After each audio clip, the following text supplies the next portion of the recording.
നമസ്കാരം. നമ്മൾ ഇന്ന് സംസാരിക്കാൻ പോകുന്നത് വളരെ പ്രധാനപ്പെട്ട ഒരു വിഷയത്തെക്കുറിച്ചാണ്. നമ്മുടെ സമൂഹത്തെ മയക്കുമരുന്ന് വിമുക്തമാക്കാൻ ശരിക്കും എന്താണ് ചെയ്യേണ്ടത്? ഇതൊരു വലിയ ചോദ്യമാണല്ലേ? പക്ഷെ ഇതിനൊരു വഴിയുണ്ട്. നമുക്കതിനെക്കുറിച്ച് ആഴത്തിലൊന്ന് പരിശോധിക്കാം. അപ്പോ നമ്മുടെ ഈ വിശകലനം പണ്ഡിറ്റ് ശ്രീറാം ശർമ്മ ആചാര്യരുടെ സമാജ് കോ നശാമുക്ത് കർണേ കെ ലിയേ ക്യാ കരേം എന്ന ഹിന്ദി പുസ്തകത്തെ അടിസ്ഥാനമാക്കിയാണ്. വളരെ പ്രായോഗികമായ നമുക്കെല്ലാവർക്കും ചെയ്യാൻ കഴിയുന്ന വഴികളാണ് അദ്ദേഹം ഇതിലൂടെ പറഞ്ഞുതരുന്നത്. അപ്പോ ഈ ചോദ്യം തന്നെ എടുക്കാം. നമ്മുടെയൊക്കെ സമൂഹത്തെ പതുക്കെ പതുക്കെ കാർന്നു തിന്നുന്ന ഒരു ഭീകരനുണ്ട്. അതാരാണ്? ചിലപ്പോൾ ഉത്തരം നമ്മുടെയെല്ലാം മനസ്സിലുണ്ടാകും. പക്ഷേ നമ്മളത് ഉറക്കെ പറയാൻ മടിക്കുന്നുണ്ടോ?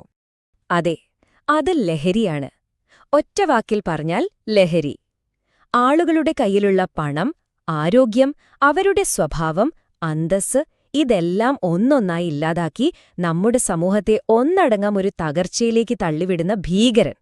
അപ്പോ നമുക്കാദ്യം ഇതൊരു സാമൂഹിക വിപത്തായി മാറുന്നത് എങ്ങനെയാണെന്ന് നോക്കാം. കാരണം ശത്രുവിനെ നേരിടണമെങ്കിൽ അതിനെക്കുറിച്ച് വ്യക്തമായി അറിയണമല്ലോ. പുസ്തകത്തിൽ പറയുന്ന ആ ഒരു വാചകം വളരെ ശക്തമാണ്. ലഹരിയെന്ന ഭീകരൻ ജനങ്ങളുടെ സമ്പത്തും ആരോഗ്യവും സ്വഭാവവും അന്തസ്സും നശിപ്പിച്ച് സമൂഹത്തെ നാശത്തിലേക്ക് നയിക്കുന്നു. കണ്ടോ, ഇതൊരു ചെറിയ ദുശ്ശീലം മാത്രമല്ല, നമ്മുടെ സമൂഹത്തിന്റെ അടിത്തറയിളക്കുന്ന ഒരു വിനാശകാരിയായ ശക്തി തന്നെയാണ്.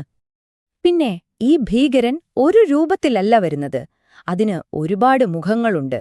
പുകവലി, പിന്നെ ഈ പുകയിലയും ഗുഡ്ഖയുമൊക്കെ, പാൻ മസാല, മദ്യം, ഭാങ്ങും ഗഞ്ചാവും, അങ്ങനെ പല രൂപങ്ങളിൽ അത് നമുക്കിടയിൽ തന്നെയുണ്ട്. പതുങ്ങിയിരുന്ന് ഇരകളെ കാത്തിരിക്കുന്ന പോലെ. ശരിക്കും പറഞ്ഞാൽ എല്ലായിടത്തും ഇതിന്റെ സാന്നിധ്യമുണ്ട്.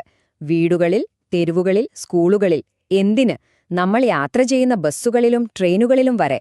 ഒന്ന് ആലോചിച്ചു നോക്കൂ, ഈ ഓഫീസുകളിലെയും പൊതുസ്ഥലങ്ങളിലെയും ചുമരിലൊക്കെ പാൻ മസാല തുപ്പിയ കറ കാണുമ്പോൾ നമുക്കു തന്നെ ഒരു അറപ്പ് തോന്നാറില്ലേ? ഇത്രയൊക്കെ കേൾക്കുമ്പോൾ നമ്മൾ നിസ്സഹായരാണെന്ന് തോന്നാം. പക്ഷെ അങ്ങനെയല്ല. ഇതിനൊരു പരിഹാരമുണ്ട്. ആ താക്കോൽ നമ്മുടെ ഓരോരുത്തരുടെയും കയ്യിലാണ്. ഇവിടെയാണ് ഒരു യുഗസൈനികന്റെ മനോഭാവം പ്രസക്തമാകുന്നത്. എന്താണെന്ന് നമുക്ക് നോക്കാം.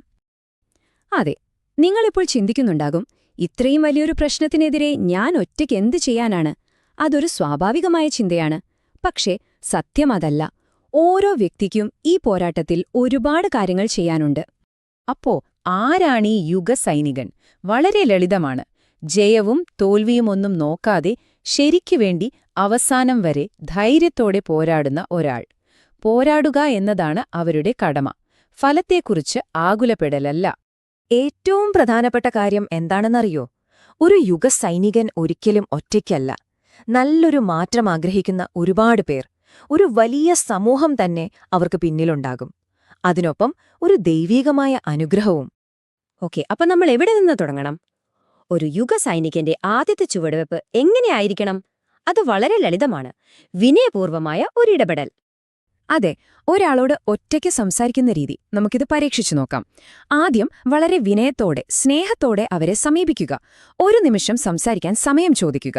എന്നിട്ട് ഈ ലഹരി ഉപയോഗം കൊണ്ടുള്ള ദോഷങ്ങൾ വളരെ ശാന്തമായിട്ട് അവരെ പറഞ്ഞു മനസ്സിലാക്കണം.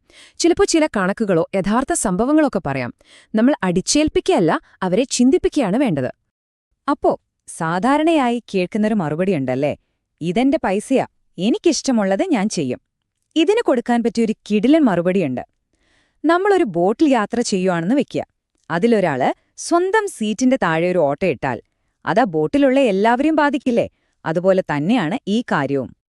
അതാണ് കാര്യം. വ്യക്തിപരമായി നമ്മൾ ചെയ്യുന്ന കാര്യങ്ങൾക്ക് സാമൂഹികമായ പ്രത്യാഘാതങ്ങൾ ഉണ്ടാകും.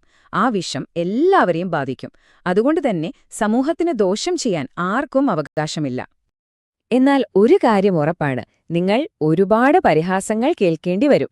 പുസ്തകത്തിൽ പറയുന്നത് ഈ പരിഹാസം ഒരു സമ്മാനം പോലെയാണെന്നാണ്, വിജയത്തിലേക്കുള്ള ആദ്യത്തെ പടി. അതുകൊണ്ട് അതൊന്നും കേട്ട് പതറിപ്പോകരുത്. ഇനി നിങ്ങൾ പറയുന്നത് കേൾക്കാൻ തയ്യാറുള്ളവരുണ്ടെങ്കിലോ, അപ്പോൾ നമ്മുടെ ജോലി തീരുന്നില്ല, അവിടെ തുടങ്ങുന്നേയുള്ളൂ. അവർക്ക് വേണ്ട പിന്തുണ കൊടുക്കണം. ചിലപ്പോൾ നല്ല പുസ്തകങ്ങളോ ലഘുലേഖകളോ കൊടുക്കാം. ഇടയ്ക്കിടെ വിളിച്ച് സ്നേഹത്തോടെ സംസാരിക്കാം. ഇത് ഉപേക്ഷിക്കാൻ അവരെക്കൊണ്ടൊരു പ്രതിജ്ഞ എടുപ്പിക്കാം. പിന്നെ അവർ വിജയിക്കുമ്പോൾ അത് 4 ആളെ ഇടയിച്ച് പ്രശംസിക്കാനും മറക്കരുത്. കണ്ടില്ലേ, ഒരാൾക്ക് ചെയ്യാവുന്ന കാര്യങ്ങൾ. പക്ഷേ ഒറ്റയ്ക്ക് ചെയ്യുന്നതിനേക്കാൾ എത്രയോ ഇരട്ടി ശക്തിയാണ് ഒരുമിച്ച് നിൽക്കുമ്പോൾ. അപ്പോൾ ഈ ഒറ്റപ്പെട്ട ശ്രമങ്ങളെ എങ്ങനെയൊരു ശക്തമായ മുന്നേറ്റമാക്കി മാറ്റാം? അതിനും വ്യക്തമായൊരു കർമ്മപദ്ധതിയുണ്ട്. ലഹരി ഉപയോഗിക്കാത്ത എല്ലാവരെയും ഒരുമിച്ച് ഒരു മുന്നണിയായി നിർത്തുക. നാട്ടിലെ ബഹുമാന്യരായ ആളുകളെ ഉൾപ്പെടുത്തി മീറ്റിംഗുകൾ നടത്തുക. മതപരമായ ചടങ്ങുകളിലൊക്കെ ഇതിനെതിരെ സംസാരിക്കാൻ പ്രേരിപ്പിക്കാം. ഡോക്ടർമാരെ കൊണ്ട് ഇതിന്റെ ആരോഗ്യ പ്രശ്നങ്ങൾ പറയിപ്പിക്കാം. സമാധാനപരമായി മാർച്ചുകൾ നടത്താം, നിവേദനങ്ങൾ കൊടുക്കാം. അവസാനം ഇത് വിൽക്കുന്നവരെയും ഉണ്ടാക്കുന്നവരെയും ഈ കച്ചവടം നിർത്താൻ സമ്മർദ്ദം ചെലുത്തണം. അതായത് പറഞ്ഞ് മനസ്സിലാക്കാനുള്ള ശ്രമങ്ങളെല്ലാം പരാജയപ്പെട്ടാൽ സമൂഹം ഒന്നടങ്കം ഇതിനെതിരെ ശക്തമായി പ്രതികരിക്കാൻ തയ്യാറാകണം. ആദ്യം കാര്യങ്ങൾ വിശദീകരിച്ചു കൊടുക്കുക. അത് നടന്നില്ലെങ്കിൽ പിന്നെ തടയുക. അപ്പോ ഈ എല്ലാ പ്രവർത്തനങ്ങളുടെയും അവസാന ലക്ഷ്യമെന്താണ്? വെറുതെ ലഹരി ഇല്ലാതാക്കുക എന്നതാണോ? അല്ല, അതിനപ്പുറം വളരെ വലിയൊരു ലക്ഷ്യമുണ്ട്. അതാണ് ഇതിന്റെ അന്തിമമായ സന്ദേശം. യഥാർത്ഥ ലക്ഷ്യം ഇതാണ്: ജനങ്ങളിലെ ദൈവികതയെ ഉണർത്തുകയും ഒരു സംസ്കാരസമ്പന്നമായ സമൂഹം സ്ഥാപിക്കുകയും ചെയ്യുക. കേട്ടില്ലേ, ഇതൊരു ദുശ്ശീലം മാറ്റുന്നതിനേക്കാൾ എത്രയോ വലുതാണ്. ഓരോ മനുഷ്യന്റെ ഉള്ളിലെ നന്മയെ പുറത്തുകൊണ്ടുവരിക, അതുവഴി നല്ലൊരു സമൂഹം കെട്ടിപ്പടുക്കുക. കാരണം ആളുകളുടെ ചിന്താഗതിയും വിശ്വാസങ്ങളും മാറിയാൽ പിന്നെന്താ? ഈ ലഹരി എന്ന അസുഖം തനിയെ വേരോടെ പിഴുതുപോകും. മാറ്റം വരേണ്ടത് നമ്മുടെ ഓരോരുത്തരുടെയും ഉള്ളിലാണ്. അപ്പോ ഇനി ചോദ്യം നിങ്ങളോടാണ്. ഇതെല്ലാം കേട്ടുകഴിഞ്ഞപ്പോൾ ലഹരിയില്ലാത്ത ഒരു നല്ല സമൂഹത്തിനു വേണ്ടി നിങ്ങളെടുക്കാൻ പോകുന്ന ആദ്യത്തെ ചുവടുവെപ്പ് അതെന്തായിരിക്കും? ചിന്തിക്കുക.